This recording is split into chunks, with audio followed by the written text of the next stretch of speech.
Pour terminer ce parcours sur les premiers livres de la Bible, je vous propose de regarder le rapport entre Jésus et la Torah, et de le faire en particulier à partir du premier évangile, de l'évangile selon Matthieu. Parce que cet évangile-là est connu pour faire beaucoup plus de citations de l'Ancien Testament que les trois autres, puis on suppose que l'évangile de Matthieu a été composé par des chrétiens d'origine juive, des judéo-chrétiens, bien avant que se soient séparés ces groupes qui sont devenus deux religions distinctes. Hein? Alors, ce sont ceux qui écrivent l'évangile de Matthieu sont des juifs qui réfléchissent à partir de concepts juifs.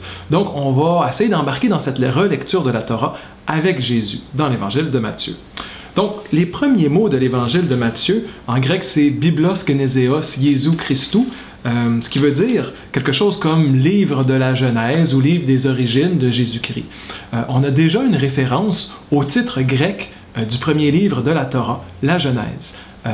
Et même, on pourrait dire qu'il y a une citation de Genèse chapitre 2, verset 4, Biblos Geneseos du ciel et de la terre, alors livre des origines du ciel et de la terre, ou en 5.1, généalogie d'Adam. Donc c'est à deux reprises au début du livre de la Genèse, on a cette même formulation-là qui est reprise dans l'évangile de Matthieu pour commencer son évangile. Et il poursuit, Biblos Geneseos Iesu Christou, Huius David, Huius Abraham. Alors, fils de David, fils d'Abraham. Dès là, David n'est pas dans le Pentateuque comme tel, Abraham, lui, oui. Et c'est une façon de montrer que Jésus est bien un fils d'Israël, qu'il fait partie de cette nation-là. Et à quelque part, il fait partie de l'alliance qu'a reçu Abraham au chapitre 12 et au chapitre 15 du livre de la Genèse.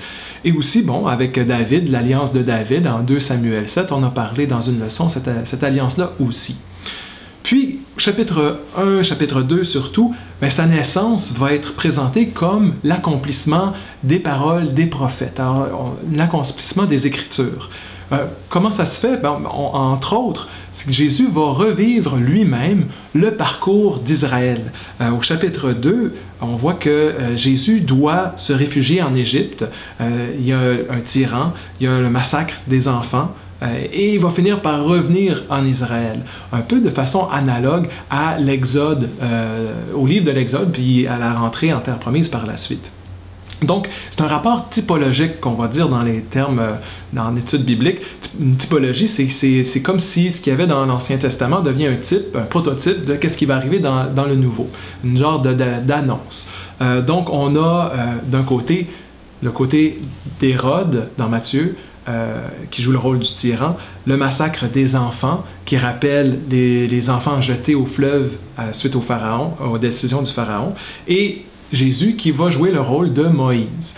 Et on a ça par la suite aussi, quand on tourne les pages, Jésus est présenté un peu comme un nouveau Moïse.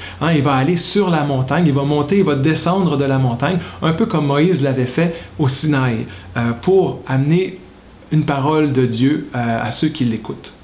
Donc, embarquons dans ce regard de Jésus sur la Torah, parce que Jésus va commenter la Torah dans l'Évangile selon Matthieu. Mais il faut faire juste une petite parenthèse. On n'a pas accès directement à ce que Jésus dit. Alors quand je vais dire Jésus dit, il faut entendre plutôt l'Évangile de Matthieu rapporte dans la bouche du personnage Jésus ceci. Et il faut savoir que si Jésus vit et meurt dans les années 30, l'Évangile est plutôt écrit dans les années 80, donc il y a 50 ans qui passent, et c'est plutôt la communauté de Matthieu dans les années 80 qui se remémore qui était ce Jésus. Donc on regarde Jésus à partir de leur regard. Mais alors ils font commenter Jésus sur la Torah, et c'est probablement, il y a certainement des liens entre ce que Matthieu dit au sujet de Jésus et ce qui s'est passé autour du Jésus réel en Galilée dans les années 30, mais on ne peut pas aller aussi directement que ça. Donc, quels sont les commentaires de Jésus sur la Torah en Matthieu? Le passage le plus clair qu'on a en tête, c'est au chapitre 5, donc dans le Sermon sur la montagne, les versets 17 et 18. Avant d'entrer dans le détail du commentaire de la Torah, il dit quelque chose un petit peu plus général. Il dit « N'allez pas croire que je suis venu abroger la loi ou les prophètes. Je ne suis pas venu pour abroger, mais accomplir. Car en vérité, je vous le déclare, avant que ne passent le ciel et la terre, pas un i, pas un point sur le i ne passera de la loi que tout ne soit arrivé. Donc, on voit qu'il y a un rapport d'accomplissement. Jésus accomplit la Torah. Il y a aussi quelque chose d'important, c'est que c'est un contexte eschatologique, hein, de la fin des temps, les fins derniers. On l'a c'est passé très rapidement, mais c'est là, avant que ne passe le ciel et la terre. Donc il y a quelque chose comme si le ciel et la terre vont passer, puis avant ça, la Torah doit s'accomplir en Jésus. Donc on est dans ce contexte eschatologique.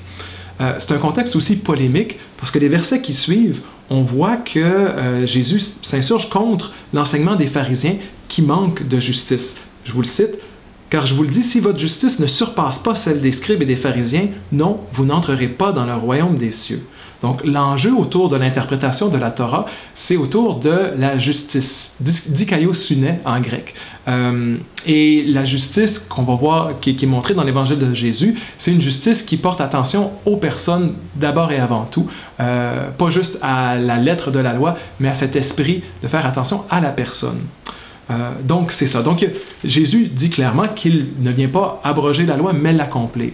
Puis qu'il n'y a pas un « i » qui passe. Donc, on pourrait s'attendre à ce qu'il garde ça intact, qu'il a une lecture littérale, sauf que dès les versets suivants, on voit qu'il va commenter la loi en la radicalisant, puis en offrant une interprétation qui n'était certainement pas habituelle. Donc, la première chose qu'il dit après ça, au verset 21, c'est: vous avez entendu dire que dans la Torah, que le meurtre est interdit. Bien, moi, je vous dis que la colère elle-même est interdite. Par la suite, c'est l'adultère qui jadis était interdit, oui, mais maintenant, avec Jésus, c'est même le regard de convoitise sur une femme qui est interdit. La Torah permet le divorce. Bien, Jésus va affirmer que répudier sa femme, c'est comme commettre un adultère. Donc, on voit qu'il radicalise la Torah sur plusieurs éléments. La Torah demandait de s'acquitter de ses serments. Ben, Jésus dit qu'il ne faut pas jurer du tout. Tout ça, on est dans le chapitre 5, un paragraphe après l'autre. Il va dire ensuite la fameuse loi du talion. La Torah disait œil pour œil, dent pour dent. Ben, Jésus propose la non-violence, même lorsqu'on est frappé, lorsqu'on est volé. Donc c'est assez radical, là. Et oui, la Torah parlait d'amour de son prochain. Jésus va dire oui, mais la Torah parlait aussi de haine envers les ennemis. Puis Jésus, lui, va plutôt étendre l'amour du prochain à l'amour des ennemis. Alors, il étend cet amour-là aux ennemis même. Donc, ça devient quelque chose de très radical dans la bouche de Jésus, sa façon de comprendre la Torah. Et bon, alors on va dire qu'il fait une espèce de barrière. Il y a la Torah qui demande quelque chose, lui, il demande encore plus. Donc, il ne l'abolit pas, mais c'est certainement une interprétation très radicale de cette Torah-là. Ouais. Alors, un peu plus loin, bon, par la suite, dans ses actions aussi, on peut voir une relation à la Torah, entre les actions de Jésus en Matthieu et la Torah. Par exemple, bien, il va guérir surtout lors du sabbat. Alors le samedi, apparemment, c'est surtout le samedi que Jésus guérissait, par exemple au chapitre 12. Et au chapitre 12, il va aussi dire que ses disciples peuvent ramasser les épis de blé pour manger. Ça aussi, c'était interdit, toute forme de travail. Mais il va expliquer pourquoi il se permet ces libertés-là. Chapitre 12, verset 12, « Il est permis de faire le bien le jour du sabbat. » Donc, une sorte de règle interprétative. Pour lui, le bien permet d'interpréter le sabbat en faveur des personnes. Un autre élément qu'on voit dans les actions, c'est qu'il n'applique pas les restrictions de pureté et d'impureté qu'on retrouve entre autres dans le livre du Lévitique. Il a régulièrement des contacts avec les femmes, avec des pécheresses reconnues, avec des pêcheurs aussi, des collecteurs d'impôts. Il entre en contact avec des personnes malades, des lépreux, des morts, des possédés. Bref, au lieu de devenir lui-même impur en contactant une personne impure, comme ce qui est dit dans l'Ancien Testament, dans la Torah, ben c'est le contraire qui se passe. C'est la personne impure qui redevient pure, qui retrouve sa santé, qui redevient saine au contact de Jésus. Donc les choses sont complètement renversées par rapport à ce qu'on devrait s'attendre au niveau des règles de pureté et d'impureté. D'autre part, un autre élément, c'est par rapport aux croyances, hein, la croyance à la résurrection en particulier. Ben, on voit ça dans l'Ancien Testament, dans la Torah, dans les Pentateuque, les 5 premiers livres. On ne parle pratiquement jamais de qu'est-ce qui se passe au-delà de la mort, donc encore moins du concept de la résurrection, qui est plutôt tardif. Bien, au temps de Jésus, on voit qu'il y a une polémique autour de ça. Ça ne va pas de soi. Il y a un débat. Et pour Jésus, bien, la résurrection, c'est important. Et il va revoir dans le Pentateuque des éléments, des indices qui laissent montrer que cette croyance-là a des racines dans la Torah. Et il va pointer, entre autres, au récit d'Exode 3.6. Ça, c'est le récit où Moïse reçoit l'appel de Dieu et Dieu révèle son nom à Moïse. Et ce que Jésus cite, c'est « Je suis le Dieu d'Abraham, le Dieu d'Isaac, le Dieu de Jacob ». Et son interprétation, c'est de dire que cette parole-là montre que Dieu est le Dieu des vivants et non le Dieu des morts. Donc, ça légitime cette nouvelle croyance en la résurrection. En tout cas, dans l'Évangile de Matthieu, dans les paroles de Jésus, c'est ça. Il va y avoir tout au long des pages de l'Évangile des duels interprétatifs.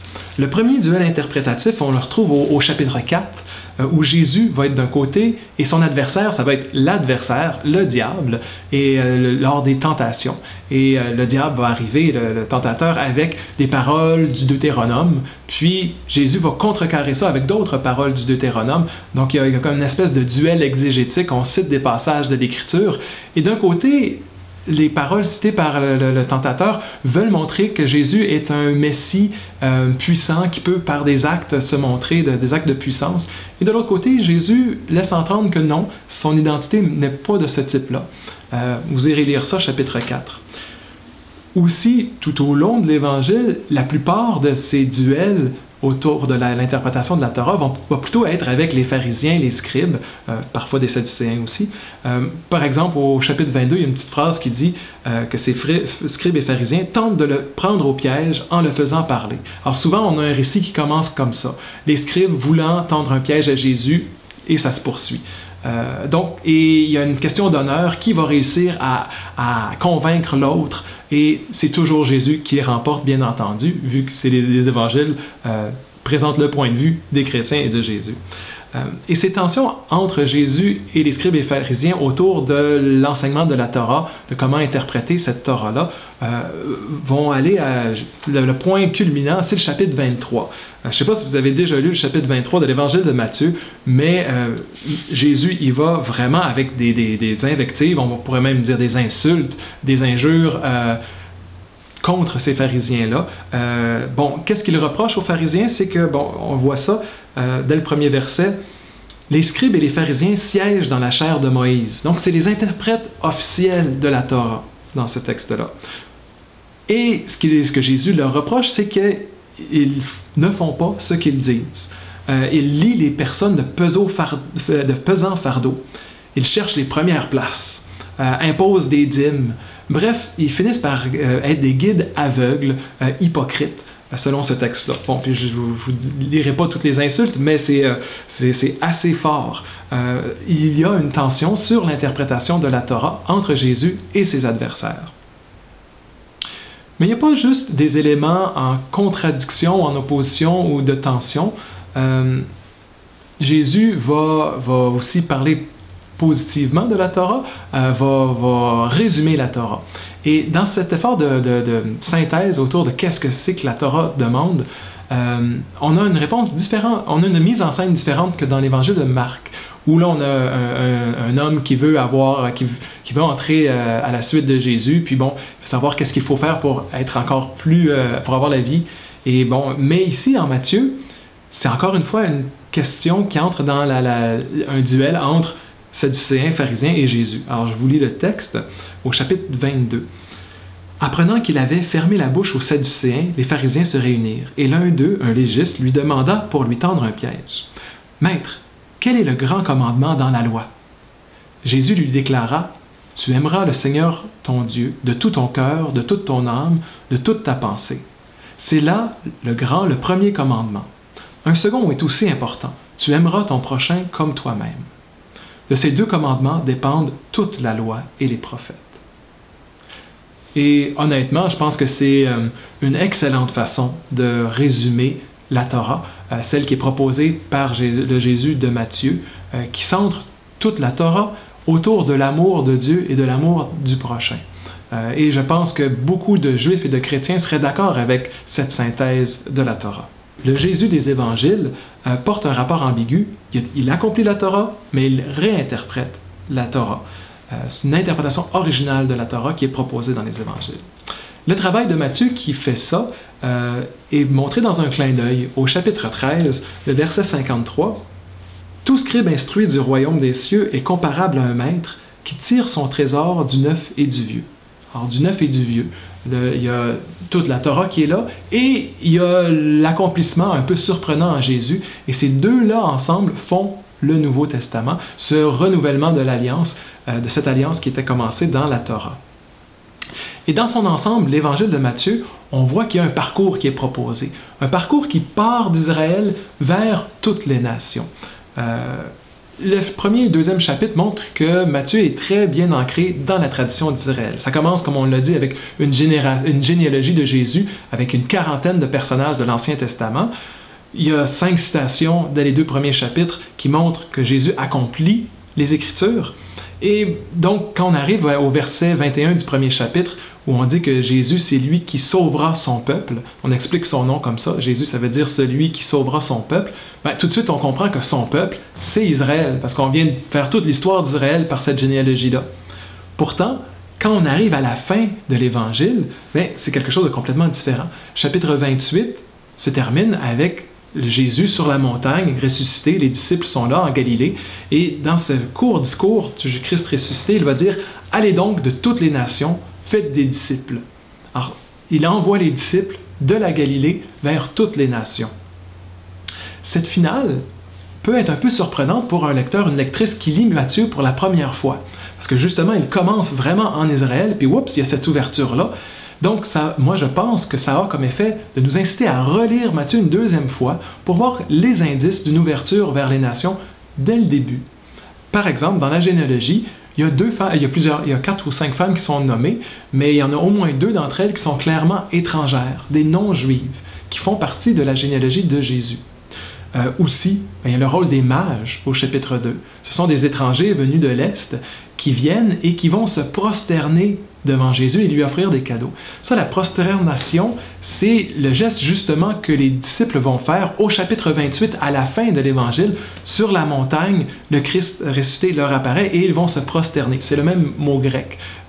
Et donc, on voit que ce que les mages ont fait au début, les disciples vont réussir à le faire à la fin, mais ça va leur avoir pris tout le temps où ils ont suivi Jésus en Galilée, la mort et la résurrection de Jésus pour comprendre et finalement se prosterner devant lui, comme ces mages étrangers avaient fait au début du texte. Donc, il y a quelques indices qui nous montrent que l'ouverture aux nations, c'est pas juste au chapitre 28.